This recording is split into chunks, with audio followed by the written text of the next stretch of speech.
अरे भाई सोचिए जरा, एक छोटी सी टूटी हुई चेन ने जेठालाल की हालत ऐसी कर दी कि ना चेन का पता ना बाघा का। एक तरफ चंपक चाचा का गुस्सा और दूसरी तरफ बाघा का फोन स्विच ऑफ। आखिर हुआ क्या, चलिए पूरी कहानी समझते हैं। दरअसल चंपक चाचा के गले की चेन की एक कड़ी टूट जाती है। चाचा जी चेन जेठालाल को देते हैं और कहते हैं कि इसे जल्दी से ठीक करवा कर लाना। जेठालाल भी बिना सोचे वादा कर देता है, चाचा आप टेंशन मत लो, मैं रात को दुकान से आते वक्त चेन बनवा कर ले आऊंगा।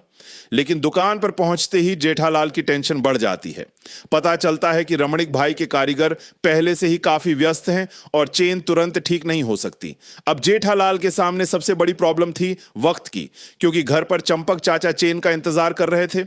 जेठालाल सोचता है कि खुद जाने के बजाय बाघा को चेन लेने भेज देता हूं। उसे लगता है कि बाघा यह काम आसानी से संभाल लेगा, लेकिन वक्त गुजरता जाता है और बाघा वापस नहीं आता। जेठालाल की बेचैनी बढ़ने लगती है। आखिरकार जेठालाल मेहता साहब के घर पहुंचता है।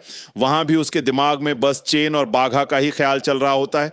वह तुरंत बाघा को फोन करता है, लेकिन फोन स्विच ऑफ। बस यहीं जेठालाल के होश उड़ जाते हैं, ना चेन का पता ना बाघा का।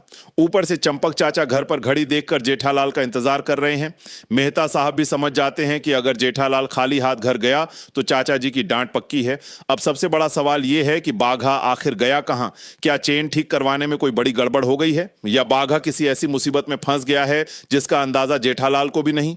अब देखना यह है कि जेठालाल चंपक चाचा के सामने चेन के बिना क्या जवाब देता है और बाघा कब वापस आता है। क्योंकि एक बात तो पक्की है, जेठालाल की असली टेंशन अभी शुरू हुई है।